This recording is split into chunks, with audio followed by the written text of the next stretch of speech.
Are you listening? Damn.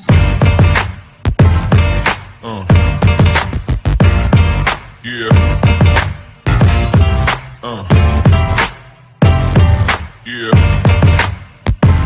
Another episode of Trash Talk. I'm Damian Hill. With me, as always, is TJ O'Connor. Tonight, we are joined by the Silverback himself, CJ Hays, also known as Motherfucking, and the motherfucking is silent. How are you doing tonight, CJ? I'm doing good, man. I hope y'all are doing well. Last night was a long, great night of fights, so it was a lot of fun to watch. Yeah, it was. And I was glad that you were there. I'm glad that your woman actually picked up a win. We're going to talk about that in a second. But before we jump into the interview, Trash Talk is brought to you again by our sponsors, Valhalla Combat Sports, Ink Strings Tattoo out in New Brighton, Minnesota, the Origin Wellness CBD Company, James Clark Sports Psychology and Hypnosis Therapy, and also the Striking Institute. Now that I got the sponsors out of the way, CJ, you just helped your girl perform in her fight and also get ready for her fight. Before we start the interview about your pre-fight interview, I honestly, I have to ask you your opinion on what you thought of her fight and how she performed. Because I thought she performed great. I thought she did fantastic. And yeah, I may have helped along the way, but like she did all the work on her own. Like she killed this whole camp. She's such a big part of all my camps, and just to see her go out there and finally get to put her skills on display. It's been a long time coming, and she just owned the whole night. So that was fucking awesome. I was a fucking mess. The leading up to the fight, I think I was more emotional on the drive there than she was. Like, nobody warned me. Coach Chris, he coached his wife when she was fighting Jen Saikon, and he never warned me that like you get a gut rock just sitting there like the whole time, like as it's leading up. And I was underestimating that whole thing, how I was going to respond. My best friend Josh had to hold my phone to live stream it because my hands were like this, and he's just like, give me the fucking phone. And so he took control. That's a good friend. But I couldn't breathe until the first round was over. And then I saw there was a big skill and horsepower difference there. And I was like, okay, breathe a little bit. But just watching her go out there and just try things that she has never like that she's trained in the gym, but I never thought she would try to execute them, let alone the first fight, very first round. Like, you know how when you train a certain thing in a camp and like just adding something to your regular arsenal, you're like, yeah, this works great. And then fight comes and you kind of like, don't fucking do it. Like, just what if it doesn't work? Like we had so many like tricks up our sleeve that we were working during her camp, like for fun, because you got like we live with each other, so when we do extra pad sessions, we have at least like one fuck around round each, like where we just do some different stuff. And we had a lot of tricks in those rounds, and she fucking tried all of them. Not all of them landed, but I was like, holy shit, she's actually like doing everything. It was amazing to see, and she has some serious guts for going out there and doing that on her very first fight. You typically in a first fight, you see just like nonstop, just jab cross, not even straight like crosses, though. It's just like flurries. Rock'em sock'em robots. Yeah. Yeah, it was like it looked like it wasn't her first fight, and that was the coolest part. So hats off to her, and hats off to my teammate Cody. Lost in the main event to Reginald, and Reggie is a fucking stud, man. I had never seen him fight in person, only on videos, and holy shit. Execute game plan well. Cody is not for lack of effort on Cody's part. We busted our asses all camp together, and he's kind of my main guy, Cody Johnson, CJ Hays, CJ squared, we call ourselves. And so he's one of my main dogs, and he seems to be in good spirits though, and that made me happy because he's not hanging his head about it. Somebody with more than twice the experience he has. And he went in there and made it the distance with the guy that executed his game plan to perfection. So hats off to him too. It was a great night of fights, man. It was insane. In the middle of everything as it's going on, you see that she's slowly taking the lead and all those things. What was going through your mind at that point? Especially knowing that you fight a week later. Yeah, it's a big morale boost for the house. Like the motivation, this whole camp has been at an all-time high in the house because we're both in camp. The discipline's at an all-time high, crabbiness at an all-time high on both ends. But the morale now is at an all-time high. Like my weight's good. I was telling you guys that yesterday too. Like Yeah. I've had a great diet. Coach and I were talking about it last night, and I was saying that it's probably going to be easier making 170 than any time I've ever made 185. And he explained that that's because I'm going down a weight class and I feel like I have to be more disciplined. There's no room for error, and it makes for an easier camp at the end, you know? And so we've both been just putting in all of the work and making all the sacrifices, and watching her get her glory, it has me feeling a good morale boost going into my fight, that I'm going to go out there and get my arm raised as well. And watching her go out there and do some stuff that I thought she might be too nervous to try out there makes me have a little bit more self-confidence that I can go try the new tricks up my sleeve that I've been working all camp. And best believe I got some new tricks up my sleeve I've been working. So I got some surprises for everybody. Definitely, and it's exciting to see how that all transitioned into each other. And I was real glad to hear you talk about the role reversal of, seeing her go in there and compete. You're on the outside, because I seen your post about that, the emotions that goes into it. And then for her, we touched on her first fight of the night. I feel like she really set the tone for the Muay Thai card, which turned out to be a banger. So again, kudos to Jess on that. And transitioning here to this Friday night, obviously Mystic Lake Ballroom, you're competing against Jason Alvarez. Your first time going down to 170, you touched on the weight, everything is going great. When did you first get the call for this fight, and what do you know about your opponent? I first got the call for this fight. It wasn't too long after my last fight, September 11th. It had to have been at the latest by the end of September. It was a quick turnaround on notice. So both of us have known about fighting each other for some time. So we both have full camps. So that should be really cool about this fight, is neither of us will have an excuse. We both better be in the best shape of my life. I know I'm in the best shape of my life. He better be coming in the best shape of his life, which I expect. He's a high caliber fighter, 5-1, real wrestly, scrappy on the feet, but we have kind of similar styles. I just think I'm the more technical one. And I always thought, in all my fights, out of the being technical or non-technical, I'm more of the wild card when I fight technical fighters, especially in Muay Thai, fighting all these technical surgeons I've fought and beating them because I'm the wild card. It's gonna be a crazy fight having two wild cards in the ring at one time. So that's what I'm really looking forward to. Like right away to start off, everybody wants to look sharp. So like right away, I'm going to be trying to use my technique, use some of these little tricks that we've been working, stuff like that. Just kind of, especially in the feel out process. But being technical, but he likes to make it ugly, and I'm not a pretty fighter. So if he ever does, get into that pocket, we can fight in a phone booth for a while. But if I don't like what I'm seeing, you might see wrestler versus wrestler. You might see my superior wrestling, take him down, or might see me switch back to being more technical and more calm. But I'm ready for it to go everywhere. This camp has been fucking insane. And there's been times at practice where I'm like, I'm going to die. Like, it's been some crazy camp fight simulations and everything like that. Having me start off in the worst positions possible against some of the best guys in our gym, including Coach Ben Locken. When you're starting in turtle against Ben Locken and you're on bottom, it's not fun. And they're just like, ready, set, go. And like, you're just like, oh shit.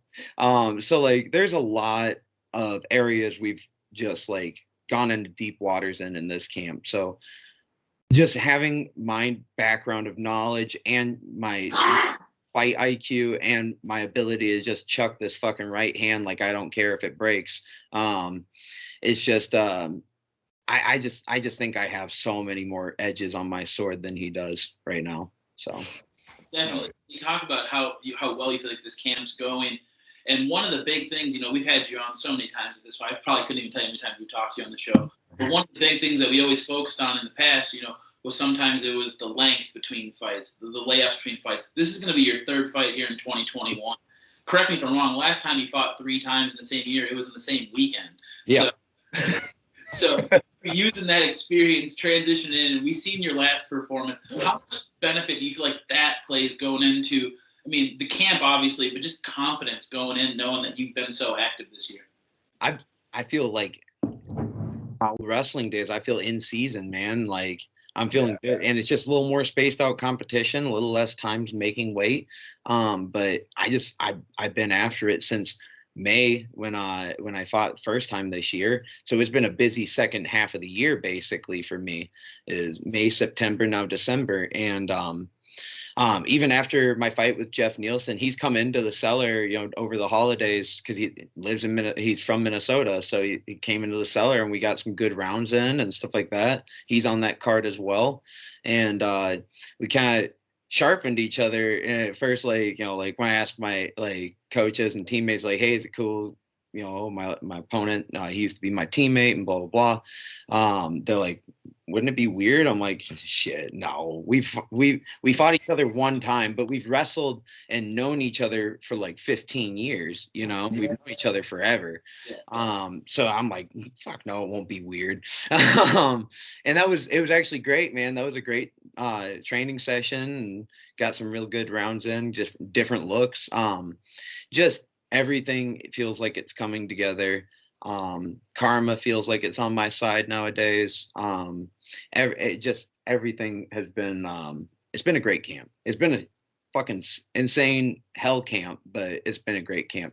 And fighting this many times in a row isn't necessarily like gonna give or really take from this fight, but it's just a blessing for me. Like I'm happy that I can finally fight as consistently as I want. So honestly, I do feel like that is a big thing. Like going from one fight, taking a break, and going into another fight actually does end up making a fighter a little bit better. The breaks and the time in between helps you develop and reassess the last fight, but then also you get enough time to prepare and set yourself in the mindset for your next opponent. I love all of that. And then on top of the fact is that I feel like a lot of the people at your gym have also been getting ready for fights. You've been getting ready for a fight. Now, when you're in a room with people that are all training and all getting ready, that changes the atmosphere of everything, and it makes everything a little bit more serious in a sense. And when it is more serious, everybody takes everything that they're doing into more accountability. The technicality practices, the technique, the whatever word I'm trying to use and find, think of it for me. People that are watching, you understand what I mean, I hope. But what has that been like inside the gym besides just finding the motivation and then also the confidence to go out there and perform as well as you want to? Well, it's really showed me how fucking awesome of a team I have at the cellar. Everybody, has been competing, but after they've been done, they're right back in the gym because we were there to help them get ready for their fights. They're coming back to return the favors. Now, even if they're a little bit dinged up, what like Coach Ben and Coach Chris have been doing to the rest of us, like when it's time for us to like get that hard deep water push, has been like have 2 guys that just fought. Maybe they're both a little banged up, like slightly banged up on the shins or something, and be like, all right, every 30 seconds, you guys are just going to come in fresh on him and start just striking like crazy. Like, and then randomly Coach Ben will be right there and he'll say, and switch as he's grabbing you. And now you have to switch from striking this guy to turning and wrestling Coach Ben. And it's been great because everybody's been coming back and helping each other. And for the most part, there's been a few people gone absent, but a couple people injured and stuff like that. We won't name names, but everybody's been, for the most part, helping out each other. And it just shows how awesome our team is. My best friends punch me in the face. So yeah, going back to what you were saying about training with a previous opponent, Jeff, are you really friends if you haven't punched him in the face? Exactly. That's just a true opinion. And, everything's going well. So what type of fight are you expecting, and what would be the ideal outcome come this Friday? Obviously, you talk to a guy, and anybody who doesn't even fight, well, I want to win in 5 seconds. But, that's not always the case. Sometimes you want to get some time, you want to get some rounds in. What would be the ideal fight this Friday night? Well, the ideal fight, like, I guess I don't really pick and choose like how my fights go. Like I said, I'm ready everywhere, and I think he's good everywhere as well. I'm a little more dangerous everywhere. I fully expect this to be just insane, ugly dogfight is what I fully expect it to be. It's two wrestlers who want to strike, and it's gonna be ugly, man. And I feel like we're both gonna be mixing up quite a bit, ground, stand up, ground, stand up. And there's probably going to be a ton of takedown attempts on both ends. And I think that's just going to make for a really just good banger. Like I think that's what has gotten me up every morning, got me excited for this, is I'm fighting a good caliber fighter. And I know he comes to fight, and he kind of looks like me. That's the weirdest part to me. Like that poster. It's like, what the fuck, man? This looks like my long lost half brother or something. He's JC. Of course, somehow I'm still the prettier one. I don't know. I just too gorgeous. Hey, it's that beard and those eyebrows, bro. You are a sexy man. Yeah, if I shave that face though, everybody's like, "Oh fuck, still ugly." And maybe you don't look as good when you shave. Beard's the same. I do it a couple times a year just to remind myself how ugly I am. I'm like, yeah, let's just throw that back. Just so everybody knows, I was totally joking. He's admitting that, not me. He did. Oh man, yeah. No, I'm really looking forward to this fight. I think I think he comes to bang, and I think everybody knows I come to bang. I got a big squad coming with me. Looks like it's almost a sold out show. All the general admission online are sold out. All my general admission are sold out. Sold a couple tables. We're bringing an army as always. We're back in Minnesota, and it's my first time since 2020 fighting back in Minnesota. Like I'm back in my stomping grounds. St. Paul's going to stand up for me. That's my city. And they get behind their athletes. That's including companies, just the people in general, seeing people randomly, like they actually follow the fight circuit, reached out and stuff. It's a really cool feeling being back in my home state. Yeah. Dude, one of the things that I've always appreciated, this isn't a question, I'm not even leading this to a question, and I usually let people know that I don't have a question after I'm done making a statement, but I'm going to let you know, I'm just going to make a statement. Dude, I enjoy watching you fight every time you get inside the cage and perform. Win, lose, or draw, dude, you come to bring it. You throw it out there. You are one of the most charismatic guys around the scene. We've interviewed you multiple times. Your interviews do amazing. I think a lot of people like hearing what you have to say. You're charismatic person, and you know how to fucking fight. We love you. I can't wait to see you go out there and perform again, because we know for a fact that we are going to get everything we want out of the fight every time we see you fight. Because the thing is, we know for a fact you train at a great gym. We know your striking is on par or better than most of your opponents. And then on top of that, you have the grappling to back it up. And then it's not like you guys don't have black belts, brown belts teaching jiu-jitsu at your gym where you learn, and you have a wrestling credential, so you just probably learn jiu-jitsu a whole lot faster. Dude, you have no idea how excited we are for your fights every time you step inside the cage. And I'm just, again, no question, I'm making a statement. Bro, we love you. Holy shit, you just got my heart pumping, got me all excited. So let me tell you something, Damian Hill. Yeah, Jason Alvarez has put on quite the resume. Yeah, so now I have extended my hand and offered this dance in the LFA under the lights of Mystic Lake Casino. Yeah, Christmas is coming early. Yeah, and you can call me Sandy Claus. Yeah, because come December 10th, I'm coming down the chimney and I'm coming to deck your halls, bub. Be there or be squared. Yeah. Oh, man. You beat me to it again. Damien's talking about how good you can fight. I was waiting to cue in with that. Not to mention the Macho Man Randy Savage. I'm sold. If you're not there, you're dumb. Friday, December 10th, this Friday, Mystic Lake Ballroom, LFA 120. Be there or be just a hoe. And that's one of the rules of the show, is to not be a hoe. Never be a hoe. Ah. Oh my God. And unfortunately, the amateur fights are not televised. So if you want to see this banger, be there early. And before we begin to wrap it up, CJ, you know how we do it. The platform is yours. Any teammates, sponsors, anybody outside the gym that's been there for you leading up to this one. Big fight at home for the first time in a couple years.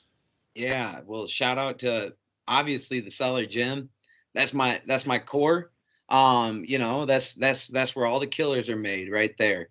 Coach Chris Sycon, Coach Ben Locken, Coach Dave, and obviously Forge Fitness. Coach Ben has been getting me in phenomenal shape, making 170, not losing an ounce of strength. So I'm going to be a 170 pounder with light heavyweight strength. Saints Coast Barber. Best barbers in St. Paul, best barbers in Minnesota. Always keep your gorilla looking fresh. Sorry I frustrate you guys so much because I don't like conventional haircuts. I sit there and post about the best barbers in Minnesota, and you see the hairstyles I fucking pick. Well, last time Curtis said to me, he was like, you don't like conventional haircuts, do you? I'm like, yes. I'm like, I don't. So thank you for your patience with my hillbilly haircuts, but I gotta do what I gotta do. Look like a crazy man that I am. Abomination Athletics, Abominable Grip. Always getting my athletic wear for me every camp. That's pretty awesome. Ain't a sponsor, but Nashville Coop. I'm coming for your chicken. And if you want to back another St. Paul boy, you give me that chicken for free. Other than that, thank you guys, man. I love the platform. You guys are always a blast to go on these interviews with, and it's just always fun kicking it with you guys. After this fight, we're gonna have to smoke a real big doobie and maybe get some Nashville Coop. So I am totally down. And possibly fit a beer in there. Honestly, CJ, it has always been a pleasure to have you on the show. We love having you on. We can't wait to have you on more and more and more. And we will be live at LFA at the Mystic Lake Casino at the Mystic Lake Ballroom December 10th doing post-fight interviews. And if you are not there, you should be. Get a ticket, grab it right now. Make sure you're there. Mystic Lake Ballroom, Mystic Lake Casino, December 10th. Get your tickets right now. Like, what are you doing? Before you end this video, subscribe to Trash Talk with Damon and TJ, like this video, and then go get your tickets to LFA. It's going down this Friday at this December 10th at the Mystic Lake Casino at the Mystic Lake Ballroom. Why have you not gotten your tickets yet? If you want the TLDR, don't be a hoe. Don't be a hoe.